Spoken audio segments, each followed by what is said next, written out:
પાટણ રાધનપુર નગરપાલિકામાં ચાલતી લાલિયાવાડી લોકો નગરપાલિકાના વહીવટદારથી ત્રાહિમામ પોકારી ગયા। શું લોકોના કામ થશે ખરા? રાધનપુર નગરપાલિકા સામે લોકોનો રોષ।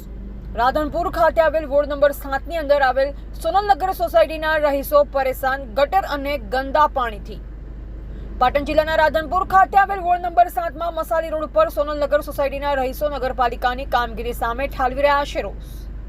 નગરપાલિકા દ્વારા આપવામાં આવતા પીવાના પાણી એકદમ ગંદા અને ગટરવાળા હોય, જેના કારણે લોકો ભોગવી રહ્યા છે। તો ગટરની કામગીરી ન થતી હોય, સાફ સફાઈ, તેના કારણે ગટર ઉભરાતા મચ્છરનો ઉતરીઓ પણ વધ્યો છે, જે કારણે લોકો બીમારીનો ભોગ બની રહ્યા છે।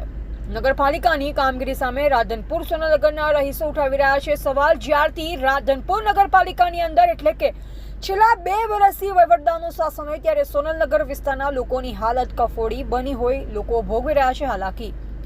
સોનલનગરના લોકો દ્વારા આવનારી નગરપાલિકાની ચૂંટણીમાં સત્તાપતના લોકોને સોનલનગરના લોકો સામે અન્યાય કરવાનું પરિણામ ભોગવવા તૈયાર રહેવા સોનલનગરના લોકો દ્વારા ચેતવણી આપવામાં આવી। સોનલનગર રાધનપુર વિસ્તારની અંદર વિકાસથી વંચિત હોય, તો રોડ, રસ્તા, પાણી અને ગટરની સુવિધાથી વંચિત હોય, ત્યારે તેના સામે લોકો ઉઠાવી રહ્યા છે સવાલ। એવા જયંતિભાઈ ઠક્કર, સિહોરી, કાંકરેજ। ઓકે, સોસાયટીમાં અમી રાસા સીતાબેન ઠાકોર મારું નામ છે। પછી પાણી અમારે ગંદુ આવે છે, નાવા ધોવાનું નથી આવતું, પીવાનું તમે બેસાતું લાવવાનું। આવા ગંદા પાણીથી શું તકલીફ થાય? આ માદા થયા હતા, દવાખાના ભરવા પડે છે, અમે મજૂરીએ માણા હતા। તો શું માગણી? માગણી સારું પાણી લાવો મારે। અત્યારે પાણી કેવું આવે? અત્યારે તમને હમણાં બતાડા દઉં, નગરપાલિકામાં ગાતા હોય તો બાટલા ભરી કેવું આવે? પાણી કેવું આવે છે? કેવું આવે? એકલું ગુવડાનું પાણી આવે છે ચાર। એનાથી શું તકલીફ થાય? અમે માદા થયા, અમે પીના એક પીવો તો માદા થયા હતા, દવાખાના ભરવા પડે।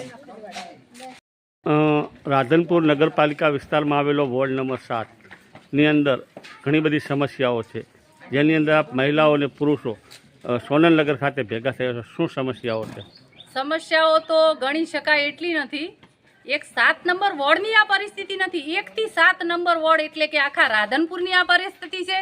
અને જે સત્તા પક્ષ એવું કહેવા માંગે છે કે નલ સે જલ યોજના, તો અહીંયા તો લોકો એવું કહી રહ્યા છીએ કે અમે ગટરનું પાણી પીવા માટે મજબૂર છીએ, ગટરનું પાણી પીવા માટે મજબૂર છે। જે પાણી નાવામાં લોકો નથી વાપરી શકતા, એમને પીવું પડે છે, એમના બાળકો બીમાર પડે છે, ચામડીના રોગો થાય છે।